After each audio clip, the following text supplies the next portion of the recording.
नमस्ते बच्चों। आज मैं आप लोगों को कृतिका भागवन क्लास 9 का पाठ इस जल प्रलय में इसका मैं फुल एक्सप्लेनेशन करने जा रही हूँ।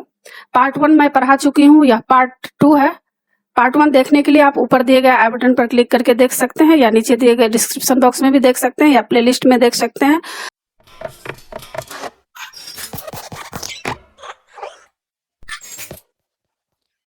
और अब मैं क्लास 9, क्लास 10 कृतिका क्षितिज स्पर्श संचयन उसका मैं सारा वीडियो बना चुकी हूँ, full explanation, question answer, summary, तो उसको आप जरूर देखिएगा।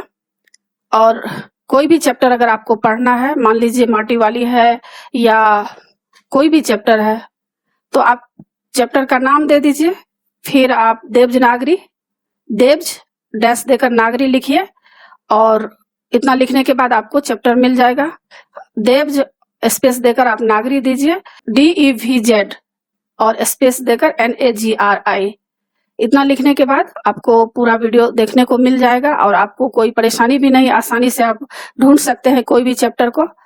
तो शुरू करते हैं सेकंड पार्ट में देखते हैं कि इस जल प्रलय में लेखक क्या कहना चाह रहे हैं। लेखक कह रहे हैं कि रिक्शा मोड़कर हम अप्सरा सिनेमा हॉल के बगल से गांधी मैदान की ओर चले।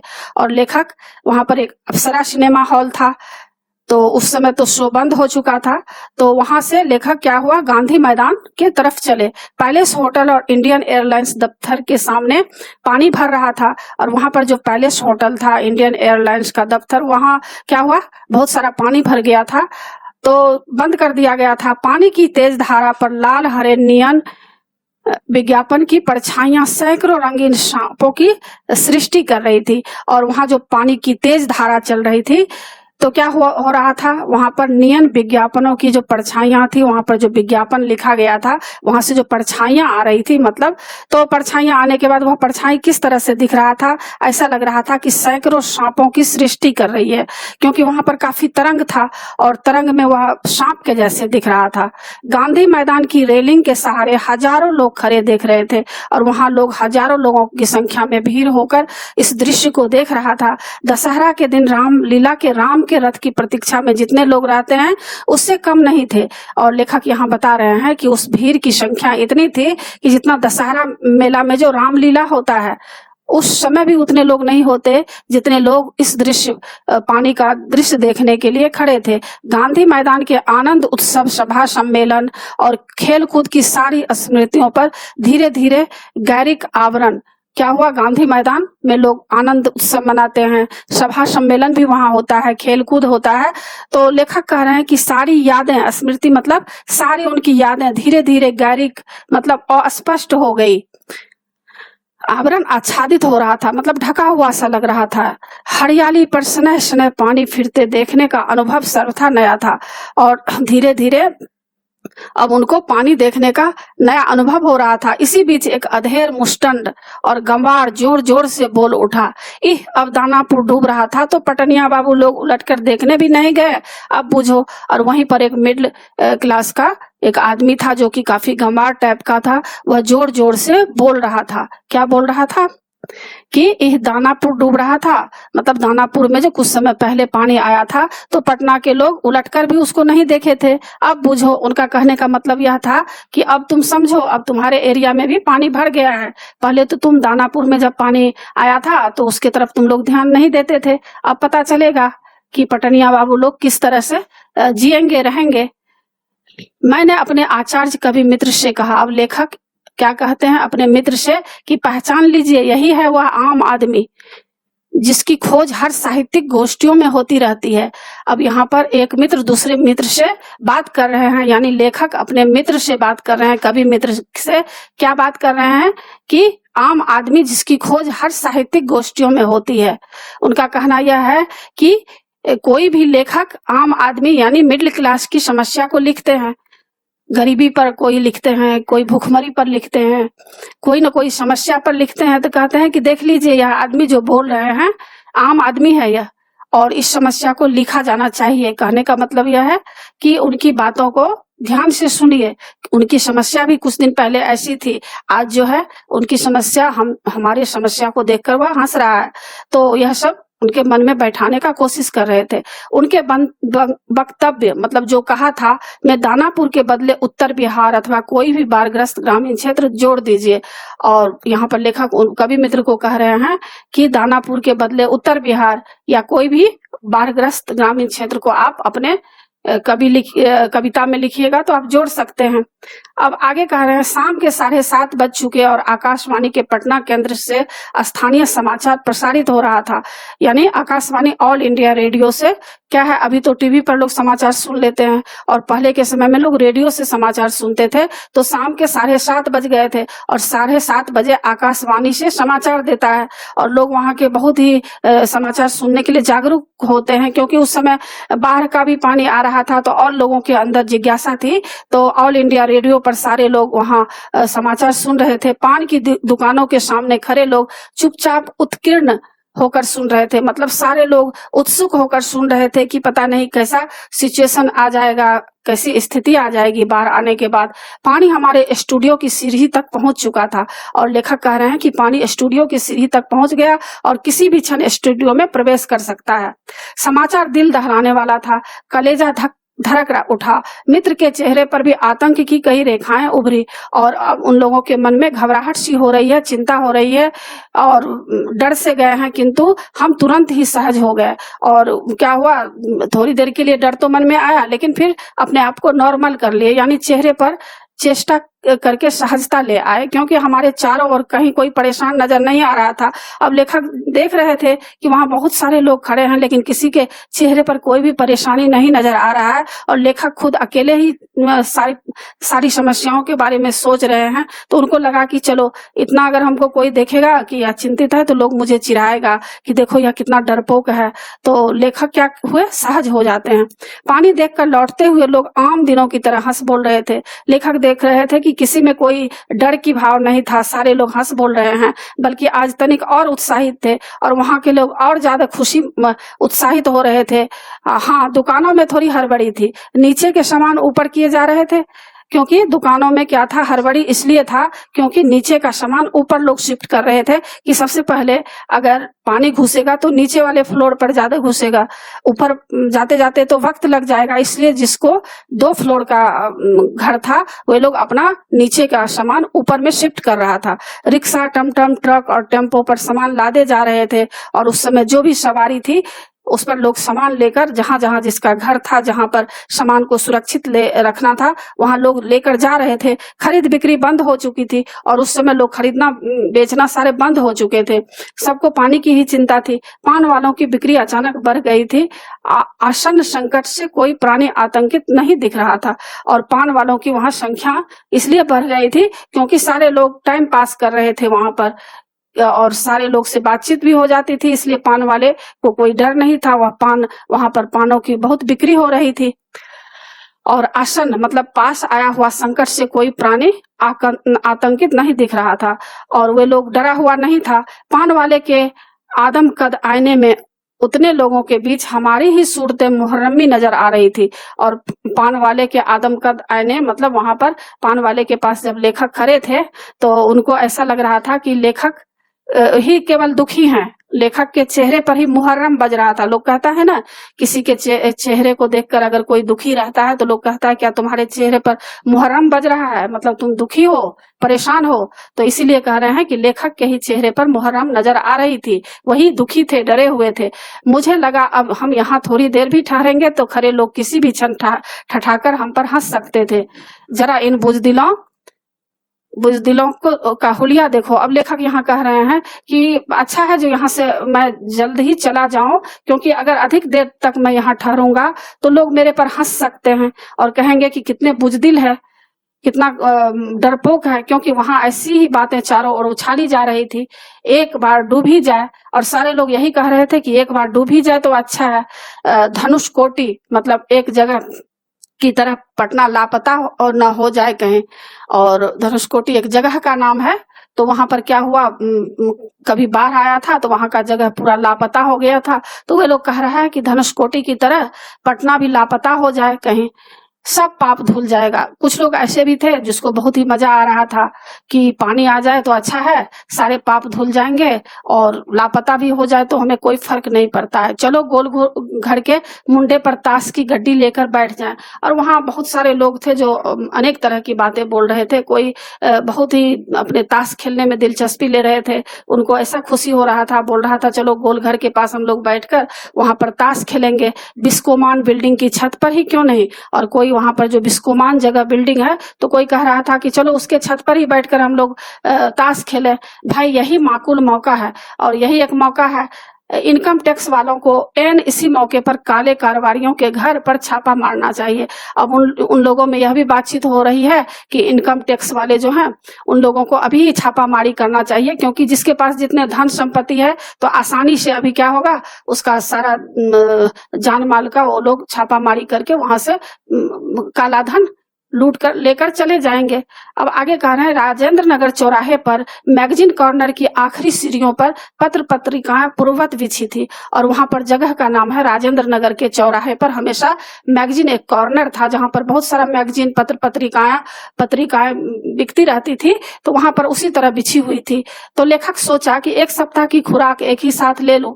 अब लेखक वहां सोच रहे हैं कि एक सप्ताह, क्योंकि लेखक तो हमेशा कुछ न कुछ उनको पढ़ने का शौक होता है, कोई भी लेखक बैठे रहना नहीं चाहते हैं, कुछ न कुछ पढ़ते रहते हैं। तो लेखक कहे कि चलो अगर यहाँ पानी आ जाएगा तो अच्छा है, एक ही बार एक सप्ताह का डोज ले लेते हैं, खुराक ले लेते हैं और बैठकर घर में पढ़ेंगे। क्या क्या ले लूं? हेडली चेज या एक ही सप्ताह में फ्रेंच जर्मन सिखा देने वाली किताब है। और पटना तो ऐसा जगह है, आप लोगों को मालूम ही होगा कि वहाँ बहुत तरह के किताब वगैरह बहुत ही अच्छा से जल्द ही मिल जाता है। और कोई किताब अगर आपको कहीं नहीं भी मिले तो आपको पटना में वहाँ आसानी से बुक मिल जाते हैं। तो अब लेखक सोच रहे हैं कि योग सिखाने वाला ले लेते हैं किताब, या फ्रेंच जर्मन सिखा देने वाले। यह सब उनके मन में आ रहा था कि यह सब इकट्ठा करके ले लेते हैं। मुझे इस तरह किताबों को उलटते पलटते देखकर दुकान का नौजवान मालिक कृष्णा पता नहीं क्यों मुस्कुराने लगा। और जब लेखक किताब खरीदते समय उलट पुलट कर रहे थे कि कौन सा किताब लें क्या नहीं लें, तो एक नौजवान मालिक कृष्णा उसका नाम था, तो वह लेखक को देखकर मुस्कुराने लगते हैं। किताबों को छोड़ कई हिंदी, बांग्ला और अंग्रेजी सिने पत्रिकाएं लेकर लौटा। और लेखक क्या किए, हिंदी, बांग्ला और अंग्रेजी के फिल्म मैगजीन, सिने पत्रिकाएं का मतलब होता है फिल्म मैगजीन लेकर के लेखक वहां से निकल चले। मित्र से विदा होते हुए कहा, पता नहीं कल हम कितने पानी में रहे, बहरहाल जो कम पानी में रहेगा वह ज्यादा पानी में फंसे मित्र की सुध ही लेगा। अब लेखक दोनों मित्र जो साथ में थे एक दूसरे से विदा लेते हैं, अपने अपने घर के तरफ चल पड़ते हैं और कहते हैं कि पता नहीं कल पानी का क्या हाल रहेगा, अगर हम दोनों दोस्त में से कोई बच जाएंगे तो एक दूसरे की सुधि लेंगे, एक दूसरे का मदद करेंगे। यह सब बात कहकर दोनों आपस में बात करके निकल पड़े। फ्लैट में पहुंचा ही था कि जनसंपर्क की गाड़ी भी लाउड स्पीकर से घोषणा करती हुई राजेंद्र नगर पहुंच चुकी थी। और लेखक जैसे ही अपने फ्लैट में पहुंचे वहां देखे कि जनसंपर्क की एक गाड़ी आ रही थी जिसमें लाउड स्पीकर से अनाउंस हो रहा था कि राजेंद्र नगर करते हुए राजेंद्र नगर पर वहां माना पहुंच गई थी। लाउड स्पीकर से वे लोग बोलते हुए, हमारे गोलंबर के पास कोई भी आवाज चारों बड़े ब्लॉकों की इमारतों से टकराकर मंडराती हुई 4 बार प्रतिध्वनित होती थी। और वहां गोलंबर के पास की आवाज जो है इको करती थी। वहां आवाज अगर कोई एक बार बोल दे तो कई बार वहां पर जैसे हेलो तो हेलो हेलो हेलो हेलो जो एक इको टाइप का होता है ध्वनि, तो वहां से टकराकर निकलती थी। तो वहां अक्सर प्रचार की गाड़ी जाती थी ताकि एक बार बोले तो कई बार टकराहट होने के बाद लोग उस बात को सुन पाएंगे। सिनेमा अथवा लॉटरी की प्रचार गाड़ी यहाँ पहुंचते ही भाइयों पुकार कर एक क्षण के लिए चुप हो जाती थी। और वहां पर क्या होता था, सिनेमा या लॉटरी लगाने का जो प्रचार गाड़ी होती थी वहां पर इसलिए पहुंचती थी क्योंकि वहां पर ध्वनि प्रतिध्वनित होती थी। जैसे कोई सिनेमा का कोई प्रचार करता था, एक बार बोलेंगे तो कई बार उस बात को टकराहट होकर आती थी, तो लोग वहां पर जाकर कोई भी प्रचार प्रसार भी करते थे। भाइयों, अगर एक बार भाई बोल दे भाइयों तो वहां से आवाज आती थी भाइयों भाइयों भाइयों। तो एक अलमस्त जवान रिक्शा चालक है जो अक्सर रात के सन्नाटे में सवारी पहुंचाकर लौटते समय इस गोलंबर के पास आलाप उठता है, सुन मेरे बंधु रे ए मन, सुन मेरे मितवावा। तो एक जो है रिक्शा चालक अक्सर वहां पहुंच जाता है और यह गाना गाता है, सुन मेरे बंधु रे ए न सुन मोरे मितवावा। तो यह बात कई बार अनाउंस होता है तो उसको यह आवाज जो टकराहट होती है तो उस रिक्शा वाला को अच्छा लगता है, तो वहीं जाकर वह गाना गाता है। आगे लेखक कहते हैं कि गोलंबर के पास जनसंपर्क की गाड़ी से ऐलान किया जाने लगा। अब वहां पर गोलंबर के पास जनसंपर्क की जो गाड़ी थी उसमें से अनाउंस होने लगा कि भाइयों, ऐसी संभावना है कि बाढ़ का पानी रात्रि के करीब 12 बजे तक लोहानीपुर पहुंच जाएगा। और वहां से प्रचार हो रहा है कि लोहानीपुर पानी पहुंच जाएगा और फिर कंकरबाग और राजेंद्र नगर में घुस जाए, अतः आप लोग सावधान हो जाइए। और वहां पर अनाउंस हो रहा है, सारे लोगों को सावधान किया जा रहा है, प्रतिध्वनि सावधान हो जाए, सावधान हो जाए। और वहां पर प्रतिध्वनि होने लगा कि सावधान हो जाए, सावधान हो जाए। मैंने गृह स्वामिनी से पूछा, गैस का क्या हाल है? गृह स्वामिनी मतलब अपनी पत्नी से लेखक पूछते हैं कि गैस का क्या हाल है, मतलब जो घर में जो गैस से जिससे खाना बनाते हैं वह कितना दिन तक टिकेगा, इसलिए पूछ रहे हैं क्योंकि अगर जल्दी गैस खत्म हो जाएगा तो बाहर आने के बाद खाना कैसे बना पाएंगे। तो उनकी पत्नी बोलती हैं, बस उसी का डर है, अब खत्म होने वाला है। असल में सिलेंडर में मीटर उटर तो है नहीं और कुछ पता भी नहीं चलता है। उनकी पत्नी बोल रही है कि गैस में कोई मीटर वगैरह तो होता नहीं है जो पता करेंगे कि कितना दिन और टिकेगा, लेकिन अंदाज है कि 1 या 2 दिन चलेगा। कोयला है, और वह बोल रही है कि कोयला और स्टोव है। तो जानते होंगे कि पहले के जमाने में लोग कोयला पर खाना बनाते थे, स्टोव। अभी आप लोग स्टोव जानते भी होंगे कि नहीं, लेकिन स्टोव में क्या होता है, किरोसिन तेल डाला जाता है और उसमें हवा दिया जाता है, उससे क्या होता है, आग जलती है और उस पर भी लोग खाना बनाते हैं। तो उनकी पत्नी बोली कि कोयला और स्टोव है, घबराने की कोई बात नहीं है, और 1 बोतल किरासन का भी तेल है, तो अभी फिलहाल चल जाएगा।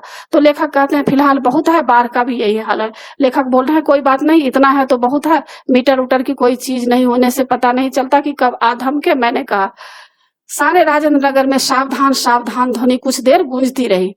अब सारे लोग यही सावधान का ध्वनि सुन रहे हैं। ब्लॉक के नीचे की दुकानों से सामान हटाए जाने लगे। मेरे फ्लैट के नीचे दुकानदार ने पता नहीं क्यों इतना कागज इकट्ठा कर रहा था, एक अलाव लगाकर सुलगा दिया और हमारा कमरा धुएं से भर गया। और वहां पर उनके फ्लैट के नीचे एक दुकानदार थे जो कि आग जला दिया, बहुत सारा पेपर वगैरह जला दिया, तो लेखक के घर में उसी समय धुआं भी भर गया है। सारा शहर जगा हुआ है। पश्चिम की ओर कान लगाकर सुनने की चेष्टा करता हूँ। हाँ, पीर मोहानी या सालिमपुर अहरा अथवा जनक किशोर नवल किशोर रोड की ओर से कुछ हलचल की आवाज आ रही है और सारा शहर जगा हुआ था, कोई भी सो नहीं पा रहे थे। और पश्चिम की तरफ जब लेखक सुनने की चेष्टा किए तो वहां पर पीर मोहानी या सालिमपुर अहरा जगह का नाम है, जनक किशोर नवल किशोर रोड, वहां जो है वहां कुछ हलचल की आवाज आ रही थी। लगता है 1-1.5 बजे तक पानी राजेंद्र नगर में पहुंच जाएगा। वहां पर लोग बोल रहे थे कि 1-1.5 बजे तक पानी आप पहुंचेगा। सोने की कोशिश करता हूँ, नींद नहीं आएगी भी नहीं, काम्पोज की टिकिया अभी नहीं, कुछ लिखूं किंतु क्या लिखूं, कविता, शीर्षक बाढ़ आकुल प्रतीक्षा, धत। अब लेखक वहां सोने की कोशिश कर रहे हैं लेकिन उनको नींद भी नहीं आ रही है, क्योंकि उनको लग रहा है कि पता नहीं कब पानी आ जाए, सारे लोग बह जाएंगे। तो फिर वे सोचते हैं कि कंपोज का टिकिया ले लेता हूँ, मतलब नींद की गोली ही खा लेता हूँ।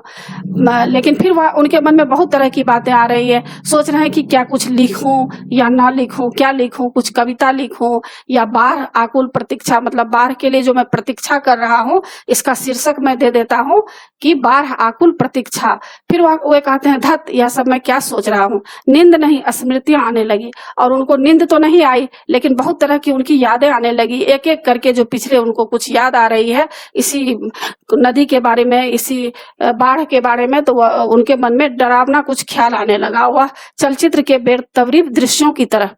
1947 मनिहारी, तब पूर्णिया अब कटिहार जिला में है। मनिहारी 1947 के इलाके में गुरुजी स्वर्गीय सतीनाथ भादुरी के साथ गंगा मैया की बाढ़ से पीड़ित क्षेत्र में हम नाव पर जा रहे थे। अब उनको वहां की याद आ गई कि उनके साथ एक गुरुजी थे जो नाव पर जा रहे थे, चारों ओर पानी ही पानी था, दूर एक द्वीप जैसा बालूचर मतलब आइलैंड जैसा था वहां।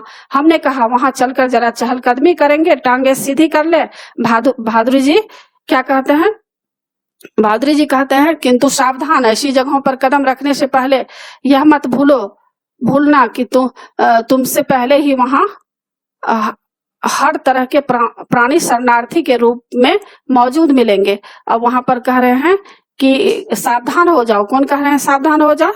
उनके जो गुरुजी हैं कह रहे हैं कि यहाँ पर जो तुम रुकना चाह रहा है यहाँ मत रुको, क्योंकि बहुत सारे प्राणी शरणार्थी के रूप में मौजूद मिलेंगे तुमको। वहां पर बहुत सारे प्राणी मिलेंगे, मतलब सांप बिच्छू, जब बाढ़ आता है तो क्या होता है, सांप सब भागने लगता है, बहुत सारे प्राणी जो होते हैं पशु पक्षी वह सब भागने लगते हैं, तो सांप किसी को भी डस सकते हैं। तो इसलिए उनके गुरु कह रहे हैं कि तुम इसमें पैर मत रखो नीचे, नहीं तो सांप बिच्छू तुम्हें काट लेंगे। और सचमुच चींटी से लेकर सांप बिच्छू और लोमड़ी सियार तक यहाँ पनाह ले रहे थे। और उस समय जो है बहुत सारे लोमड़ी सियार वे सब पनाह ले रहे थे।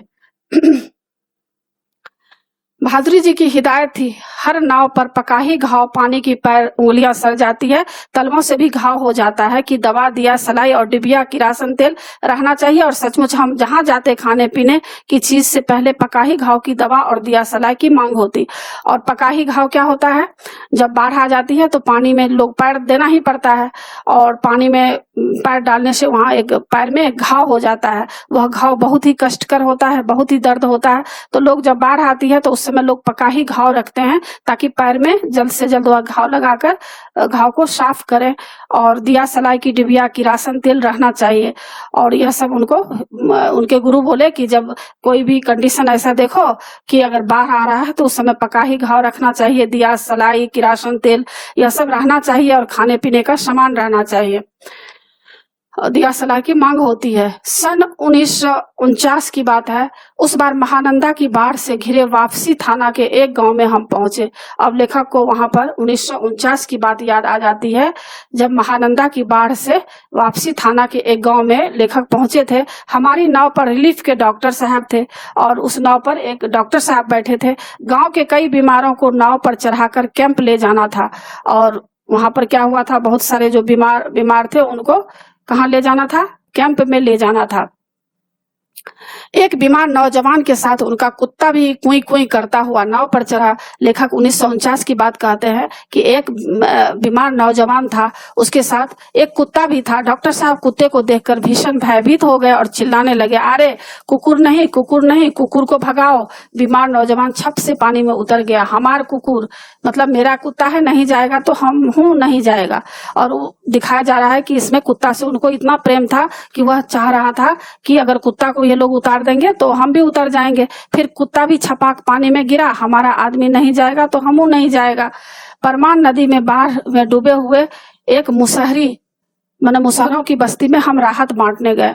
अब लेखक यहाँ बता रहे हैं कि एक मुसहरी जाति के लोग जहाँ रहते हैं वहां पर मुसहरी जाति के लोग क्या होता है, बांस का डलिया वगैरह बनाते हैं, तो आदिवासी टाइप के होते हैं। तो वहां पर लेखक एक बार राहत बांटने मतलब उन लोगों के खाने पीने के लिए सामान बांटने गए थे। खबर मिली कि वे कई दिनों से मछली और चूहे को झुलसाकर खा रहे थे, क्योंकि उस टाइम में खाना पीना वगैरह नहीं मिल रहा था, तो वे लोग मछली और चूहा को पकड़कर झुलसाकर खा रहा था, किसी तरह से जी रहे हैं। किंतु टोले के पास जब हम पहुंचे तो ढोलक और मंजीरा की आवाज सुनाई पड़ी। लेकिन लेखक जब वहां मुसहरी टोला में पहुंचता है तो देखता है वहां पर ढोलक मंजीरा बज रहा है, और ऊंची जगह मचान बनाकर स्टेज की तरह बनाया गया है, और बलवाही नाच हो रहा था। एक प्रकार का लोक नृत्य होता है। लाल साड़ी पहनकर काला कलोटा नटुआ दुल्हन का हाव भाव दिखला रहा था। और लेखक वहां जाकर देखे कि एक काला कलोटा नटुआ किसको बोलते हैं, जो कभी कभी जेंट्स ही लेडीज का के जैसे बन जाते हैं, जैसे साड़ी पहन लेना, लिपस्टिक लगा लेना, और औरत के जैसे बन जाता है, और औरत के जैसे ही गाना गाकर डांस करता है। तो गांव में अभी भी बहुत जगह प्रथा है, पहले तो बहुत ही ज्यादा था, अभी तो टीवी वगैरह का है युग आ गया है, तो लोग टीवी पर सब कुछ देखते हैं। लेकिन पहले अगर टीवी नहीं होता था तो उस समय लोग नटुआ बनता था, स्टेज बनाया जाता था वहां पर, और कई तरह का कार्यक्रम होता था। लेडीज जेंट्स लोग बच्चे लोग भी वहां देखने जाते थे। तो लेखक जब वहां गए तो देखते हैं कि नटुआ वहां पर डांस कर रहा है, और दुल्हन का हाव भाव दिखा रहा है, और दुल्हन के जैसा बना है, और यानी वह धानी है। धानी को छोड़कर मायके भागी जा रही है, और धरनी जो है वह घर अपने पति को छोड़कर मायके जा रही है, और उसका घर वाला पुरुष उसको मनाकर राह लौटाने लगा है। और यही दृश्य दिखा रहा था उसमें कि उसकी पत्नी भागे जा रही है मायके, और उसका पति उसे लौटा रहा है। इस पद के साथ ही ढोलक पर द्रुत ताल बजने लगा, धागिर गिर चकैक चकधुम, यह सब मानो वहां गाना बजाया जा रहा था, ढोल मजीरा इस धुन में बज रहा था। कीचड़ पानी में लथपथ भूखे प्यासे नर नारियों के झुंड में मुक्त खिलखिलाहट लहरें लेने लगी। हम रिलीफ बांटकर भी ऐसी खुशी उन्हें नहीं दे सकेंगे क्या? शास्त्री जी आप कहाँ हैं? बलवाही नाच की बात उठते ही मुझे अपने परम मित्र भोला शास्त्री की याद हमेशा क्यों आ जाती है। और यहाँ पर लेखक देखते हैं कि ये लोग भूखे हैं, प्यासे हैं, फिर भी खिलखिला रहे हैं, हंस रहे हैं। तो लेखक कह रहे हैं कि भले ही इन लोगों को खाना नहीं मिल रहा है, फिर भी ये लोग कितने खुश हैं। अगर हम लोग इसको रिलीफ भी बांटे, खाने पीने का सामान भी दें, फिर भी इनको इतनी हंसी खुशी नहीं दे सकेंगे। अब उनको शास्त्री जी की याद आ रही है कि बलवाही नाच की बात उठते ही उन्हें परम मित्र भोला शास्त्री की याद हमेशा क्यों आ जाती है। एक बार अब लेखक को आगे की बात याद आती है कि 1937 में सिमरवनी शंकरपुर में बाढ़ के समय नाव को लेकर लड़ाई हो गई थी। मैं उस समय बलचर मतलब बॉय स्काउट था। गांव के लोग नाव के अभाव में केले के पौधे का भेला मतलब नाव बनाकर किसी तरह काम चला रहे थे। अब लेखक को 1937 की बात याद आ रही है कि सिमरवनी शंकरपुर में बाढ़ के समय नाव लेकर के लोग लड़ रहे थे, और उस समय जब नाव नहीं आया तो लोग क्या किए, मतलब केले के पौधे को ही नाव बनाकर किसी तरह उस पर तैर रहे थे, इस पार से उस पार जा रहे थे। और जमींदार के लड़के नाव पर हारमोनियम तबला के साथ झिंगिर जल विहार करने लगे थे। और वहां पर एक जमींदार का लड़का था जो पानी में जल विहार कर रहा था, मतलब अपना टाइम पास कर रहा था, मन बहला रहा था। गांव के नौजवानों ने मिलकर उसकी नाव छीन ली थी, थोड़ी मारपीट भी हुई। फिर उनको याद आती है 1967 में जब पुनपुन का पानी राजेंद्र नगर में घुस आया था। एक नाव पर कुछ सजे धजे युवक और युवतियां की टोली किसी फिल्म से देखे हुए कश्मीर का आनंद घर बैठे लेने के लिए निकली थी। और 1967 की बात उनको याद आती है कि जब वहां पर पुनपुन का पानी राजेंद्र नगर में घुस गया था तो एक नाव पर कुछ युवक और युवतियां की टोली थी जो ऐसा फिल्म स्टाइल में वो लोग बैठे हुए थे कश्मीर का आनंद घर बैठे लेने के लिए। और कश्मीर जैसा उस नाव पर ही वो लोग दृश्य कर दिए थे। नाव पर स्टोव जल रहा था, केतली चढ़ी हुई थी, मतलब चाय का बर्तन था, बिस्कुट के डब्बे खुले हुए थे। एक लड़की प्याली में चम्मच डालकर एक अनोखी अदा से नेस्कैफे के पाउडर को मथ रही थी। और वहां एक लड़की जो है बड़े ही अनोखी अदा के साथ वहां पर कॉफी बना रही थी, एस्प्रेसो बना रही थी। शायद दूसरी लड़की बहुत मनोयोग से कोई सचित्र रंगीन पत्रिका पढ़ रही थी। वहां पर एक युवक दोनों पांवों को फैलाकर बांस की लग्गी से नाव खे रहा था। दूसरा युवक मतलब एक जो लड़का था वो क्या कर रहा था, बांस की लग्गी होता है, लग्गी उसको बोलते हैं जो बांस का एक डंडा जैसा बना होता है, उससे वो लोग क्या कर रहा था, नाव चला रहा था। और दूसरा युवक पत्रिका पढ़ने वाली लड़की के सामने अपने घुटनों पर कोहनी टेक कर कोई मनमोहक डायलॉग बोल रहा था। पूरे वॉल्यूम बजते हुए ट्रांजिस्टर पर गाना आ रहा था, हवा में उड़ता जाए मेरा लाल दुपट्टा मलमल का, हो जी, यह सब गाना वहां पर बज रहा था। हमारे ब्लॉक के पास गोलंबर में नाव पहुंची ही थी कि अचानक चारों ब्लॉकों की छत पर खड़े लड़कों ने एक ही साथ किलकारियां, सीटियां, फप्तियां की वर्षा कर दी। और लेखक यहाँ कह रहे हैं कि हवा में उड़ता जाए, हाँ लेखक बोल रहे हैं कि हमारे ब्लॉक के पास गोलंबर में नाव पहुंची, या ये लोग जो ऐसे कर रहे थे नाव में बैठकर नाटक के जैसे, तो जब वहां पर नाव पहुंचती है तो वहां चारों ब्लॉक की छत पर से वहां लड़के लोग क्या करते हैं, किलकारियां मार रहे हैं, इन लोगों को देखकर सीटियां बजा रहे हैं, कोई फप्तियां की वर्षा कर रहे हैं, मतलब आपस में छिटाकसी कर रहे हैं कि देखो ये लोग कैसा कर रहा है। और इस गोलंबर में किसी भी आवाज की प्रतिध्वनि मंडरा कर गूंजती है। सो सब मिलकर स्वयं ही जो ध्वनि संयोजन हुआ उसे बड़े से बड़े गुणी संगीत निर्देशक बहुत कोशिश के बावजूद भी नहीं कर पाते। और वहां पर जो प्रतिध्वनि हो रही थी मंडरा कर आवाज, ये लोग जो सीटियां किलकारियां ले रहे थे उसमें से ऐसी आवाज निकल रही थी जो लेखक कह रहे हैं कि जो बड़े बड़े गुणी संगीत निर्देशक भी बहुत कोशिश करने के बाद भी ऐसा नहीं कर सकते हैं। उन फुहर युवकों, मतलब ये जो गंदे टाइप के युवक थे, फुहर युवक, उनकी सारी एग्जीबिशन छुमंतर हो गई। और वे लोग जो भी कर रहे थे उन लोगों को मतलब शर्म महसूस हुई। और युवतियों के रंगे लाल लाल ओठ और गाल काले पड़ गए और वो लोग शर्मिंदगी महसूस करने लगे। नाव पर अकेला ट्रांजिस्टर था जो पूरे दम के साथ मुखर था, नैया तोरी मझधार, होशियार होशियार, काहो राम सिंगार, पनिया आ रहलो है, उहू ना आ रहलो है। 2:30 बज गए मगर पानी अब तक आया नहीं, लगता है कहीं अटक गया, अथवा जहां तक आना था आकर रुक गया, अथवा तटबंध पर लड़ते हुए इंजीनियरों की जीत हो गई। अब वे लोग बोल रहे हैं कि 2:30 अभी तक बज गया है और पानी नहीं आ रहा है। तो इसमें बहुत लोग ऐसे कह रहे हैं कि पानी हो सकता है कहीं अटक गया होगा और बड़ा बड़ा इंजीनियर लगा हुआ है, हो सकता है पानी को आने में रोक दिया होगा।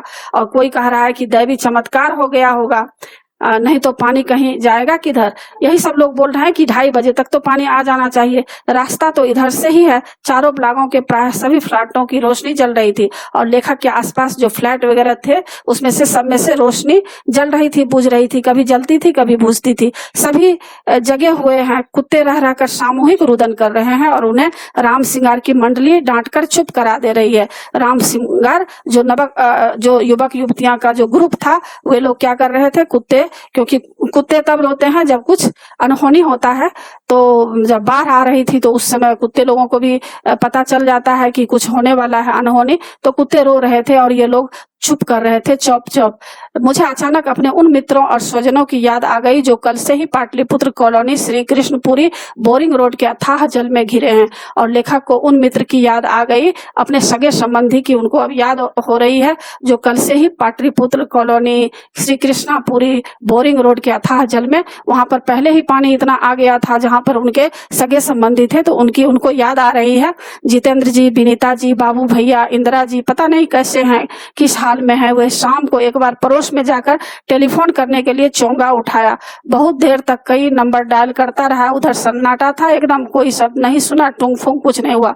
लेखक अपने सगे संबंधी की खबर लेना चाह रहे हैं लेकिन टेलीफोन लगा रहे हैं, उस समय लग नहीं रहा है।